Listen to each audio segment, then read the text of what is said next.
So imagine you're in the supermarket, you're buying some groceries, and you get given the option for a plastic or a paper shopping bag. Which one do you choose if you want to do the right thing by the environment? Most people do pick the paper. OK, let's think of why. It's brown to start with, therefore it must be good for the environment. It's biodegradable, it's reusable, in some cases it's recyclable. So when people are looking at the plastic bag, it's likely they're thinking of something like this, which we all know is absolutely terrible, and we should be avoiding at all expenses these kinds of environmental damages. But people are often not thinking of something like this, which is the other end of the spectrum. When we produce materials, we need to extract them from the environment, and we need a whole bunch of environmental impacts. You see, what happens is when we need to make complex choices, us humans like really simple solutions, and so we often ask for simple solutions. And I work in design, I advise designers and innovators around sustainability, and everyone always says to me, "Oh, Leyla, I just want the eco-materials."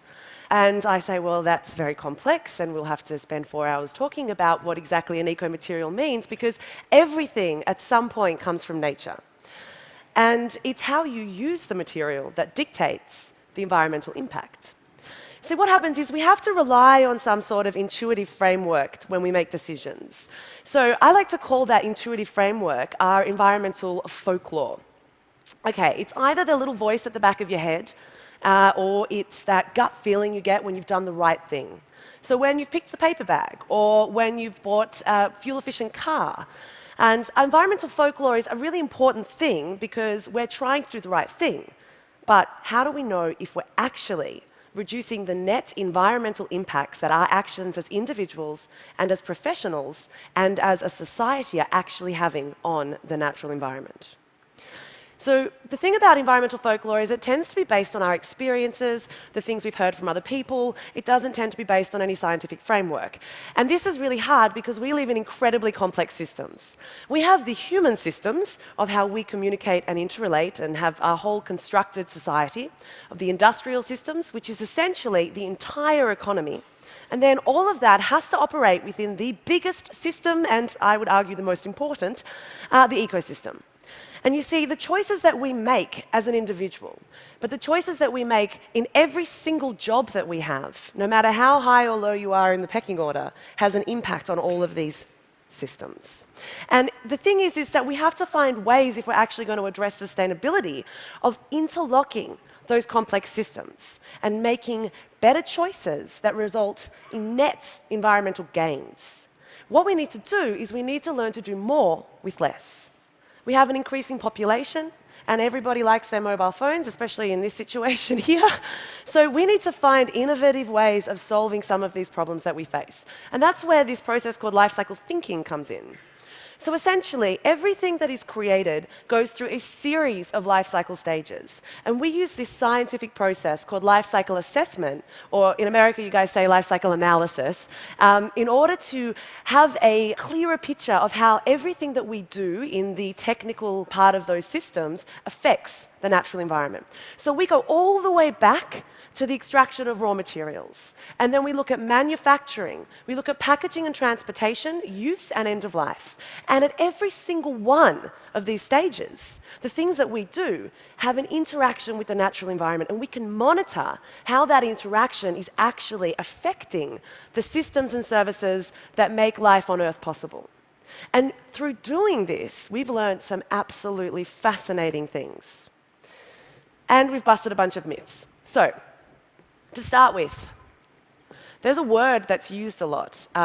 It's used a lot in marketing, and it's used a lot, I think, in our conversation when we're talking about sustainability. And that's the word biodegradability. Now, biodegradability is a material property. It is not a definition of environmental benefit. Allow me to explain. When something natural, something that's made from a cellulose fiber, like a piece of bread even, or any food waste, or even a piece of paper, when something natural ends up in the natural environment, it degrades normally. Its little carbon molecules that it stored up as it was growing are naturally released back into the atmosphere as carbon dioxide. But this is a net situation. most natural things don't actually end up in nature. Most of the things, the waste that we produce, end up in landfill. Landfill is a different environment. In landfill, those same carbon molecules degrade in a different way because a landfill is anaerobic. It's got no oxygen. It's tightly compacted and hot. Those same molecules, they become methane. And methane is a 25 times more potent greenhouse gas than carbon dioxide. So our old lettuces and products that we have thrown out that are made out of biodegradable materials, if they end up in landfill, contribute to climate change. You see, there are facilities now that can actually capture that methane and generate power, displacing the need for fossil fuel power. But we need to be smart about this. We need to identify how we can start to leverage these types of things that are already happening and start to design systems and services that alleviate these problems. Because right now, what people do is they turn around and they say, let's ban plastic bags, we'll give people paper because that is better for the environment. But if you're throwing it in the bin and your local landfill facility is just a normal one, then we're having what's called a double negative. Okay, I'm a product designer by trade, then did social science, and so I'm absolutely fascinated by consumer goods and how the consumer goods that we have kind of become immune to, that fill our lives, have an impact on the natural environment. And these guys are like serial offenders. And I'm pretty sure everyone in this room has a refrigerator. Now, America has this amazing ability to keep growing refrigerators. In the last few years, they've grown 1 cubic foot on average, the standard size of a refrigerator. And the problem is they're so big now. It's easier for us to buy more food that we can't eat or find. I mean, I have things at the back of my refrigerator that have been there for years. All right? And so what happens is we waste more food. And as I was just explaining, food waste is a problem. In fact, here in the US, food waste, 40% of food purchased for the home is wasted. Half of the world's produced food is wasted. That's the latest UN stats. Up to half of the food. It's insane. It's 1.3 billion tons of food per annum. And I blame it on the refrigerator, well, especially in Western cultures, because it makes it easier. I mean, there's a lot of complex systems going on here. I don't want to, make it so simplistic, but the refrigerator is a serious contributor to this. And one of the features of it is the crisper drawer. You all got crisper drawers, the drawer that you put your lettuces in? Lettuces have a habit of going soggy in the crisper drawers, don't they? Yeah? Soggy lettuces. In the UK, this is such a problem that there was a government report a few years ago that actually said the second biggest offender of wasted food in the UK is the soggy lettuce. It was called the Soggy Lettuce Report. Okay, so this is a problem, people. These poor little lettuces are getting thrown out left, right, and centre because the crisper drawers are not designed to actually keep things crisp. Okay, you need a tight environment. You need an airless environment to prevent the degrading that would happen naturally. But the crisper drawers, they're just a drawer with a slightly better seal. Anyway, clearly obsessed, all right? Don't ever invite me over because I'll just start going through your refrigerator and looking at all sorts of things like that. But essentially, this is a big problem because when we lose something like the lettuce from the system, not only do we have that impact I just explained at the end of life, but we actually have had to grow that lettuce. The life cycle impact of that lettuce is astronomical. We've had to clear land. We've had to plant seeds, phosphorus, fertilizers, nutrients, water, sunlight, all of the embodied impacts in that lettuce get lost from the system, which makes it a far bigger environmental impact than the loss of the energy from the fridge. So we need to design things like this far better if we're going to start addressing serious environmental problems. We could start with the crisper drawer and the size. For those of you in the room who do design fridges, that would be great.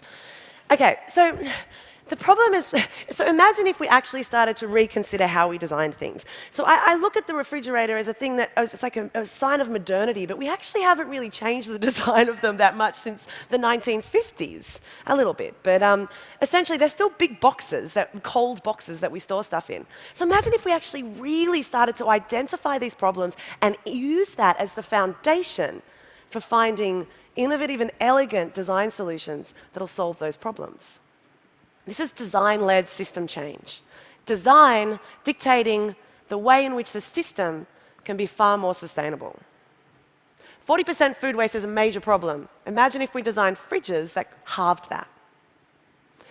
Another item that I find fascinating is the electric tea kettle, which I found out that you guys you don't do tea kettles in this country really, do you? But that's really big in the UK. 97% of households in the United Kingdom own an electric tea kettle. So they're very popular. And I mean, if I were to work with a design firm or a designer and they were designing one of these and they wanted to do it eco, they'd usually say, they'd ask me two things. They'd say, Leyla, how do I make it technically efficient? Because obviously energy is a problem with this product. Or how do I make it green materials? How do I make the materials green in the manufacturing? Would you ask me those questions? They seem logical, right? Yeah. Well, I'd say you're looking at the wrong problems, because the problem is with use. It's with how people use the product. 65% of Brits admit to overfilling their kettle when they only need 1 cup of tea. All of this extra water that's being boiled requires energy. And it's been calculated that in 1 day of extra energy use from boiling kettles is enough to light all of the street lights in England for a night. But this is the thing, right? This is what I call a product person failure, but we got a product system failure going on with these little guys. And they're so ubiquitous, you don't even notice they're there. And this guy over here, though, he does. His name's Simon. Simon works for the National Electricity Company in the UK. He has a very important job of monitoring all of the electricity coming into the system to make sure there is enough so it powers everybody's homes. He's also watching television. The reason is because there's a unique phenomenon that happens in the UK the moment that very popular TV shows end. The minute the ad break comes on, this man has to rush to buy nuclear power from France because everybody turns their kettles on at the same time. 1.5 million kettles, seriously problematic.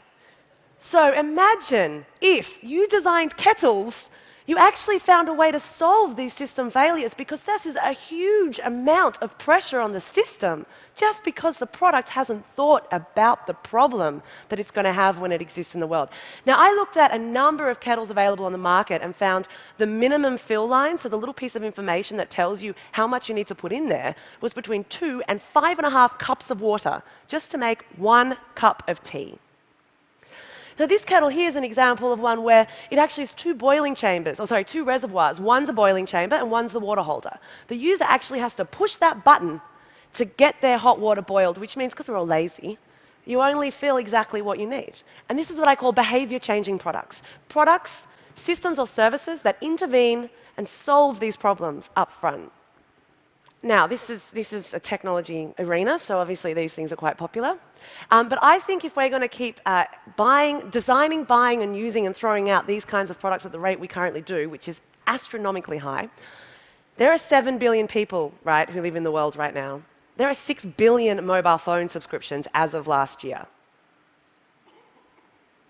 Every single year, 1.5 billion mobile phones roll off production lines, and some companies report their production rate as being greater than the human birth rate.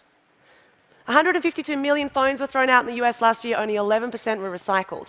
I'm from Australia, we have a population of 22 million, don't laugh, and it's been reported that 22 million phones are in people's drawers. We need to find ways of solving the problems around this, because these things are so complicated. They have so much locked up inside them. Gold. Did you know that it's actually cheaper now to get gold out of a ton of old mobile phones than it is out of a ton of gold ore?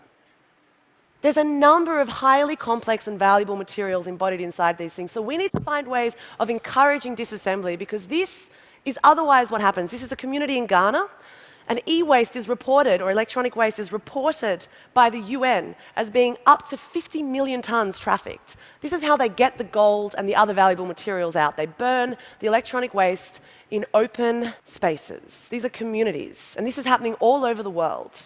And because we don't see the ramifications of the choices that we make as designers, as business people, as consumers, then these kinds of externalities happen, and these are people's lives. So we need to find smarter, more systems-based, innovative solutions to these problems if we're going to start to live sustainably within this world. So imagine if, when you bought your mobile phone, your new one, because you've replaced your old one, after 15 to 18 months is the average time that people replace their phones, by the way. So if we're going to keep this kind of expedient mobile phone replacing, then we should be looking at closing the loop on these systems. The people who produce these phones, and some of which I'm sure are in the room right now, could potentially look at doing what we call closed-loop systems or product system services. So identifying that there is a market demand and that market demand is not going to go anywhere, so you design the product to solve the problem. Design for disassembly, design for lightweighting. We heard some of those kinds of strategies being used in the Tesla Motors car today.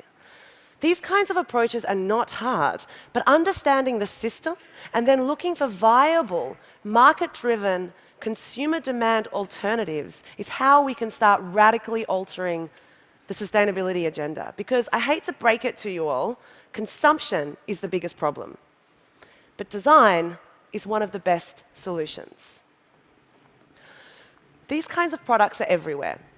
By identifying alternative ways of doing things, we can actually start to innovate. And I say actually start to innovate, I'm sure everyone in this room is very innovative, but in the regards to using sustainability as a parameter, as a criteria for fueling systems-based solutions. Because as I've just demonstrated with these simple products, they're participating in these major problems. So we need to look across the entire life of the things that we do. If you just had paper or plastic, obviously reusable is far more beneficial. Then the paper is worse. And the paper is worse because it weighs 4 to 10 times more than the plastic. And when we actually compare from a life cycle perspective a kilo of plastic and a kilo of paper, the paper is far better. But the functionality of a plastic or a paper bag to carry your groceries home is not done with a kilo of each material. It's done with a very small amount of plastic and quite a lot more paper, because functionality defines environmental impact. And I said earlier that the designers always ask me for the eco-materials. I say, you know, there's only a few materials that you should completely avoid. The rest of them, it's all about application. And at the end of the day, everything we design and produce in the economy or buy as consumers is done so for function. We want something, therefore we buy it. So breaking things back down and delivering smartly, elegantly, sophisticated solutions that take into consideration the entire system and the entire life of the thing, everything, back all the way back to the extraction through to the end of life, we can start to actually find really innovative solutions. And I'll just leave you with one very quick thing that a designer said to me recently, who I work with, a senior designer. I said, how come you're not doing sustainability? You know, I know you know this. And he said, well, recently I pitched a sustainability project to a client, and he turned to me and said to me, I know it's going to cost less, I know it's going to sell more, but we're not pioneers because pioneers have arrows in their backs. I think we've got a room full of pioneers, and I hope there are far more pioneers out there because we need to solve these problems. Thank you.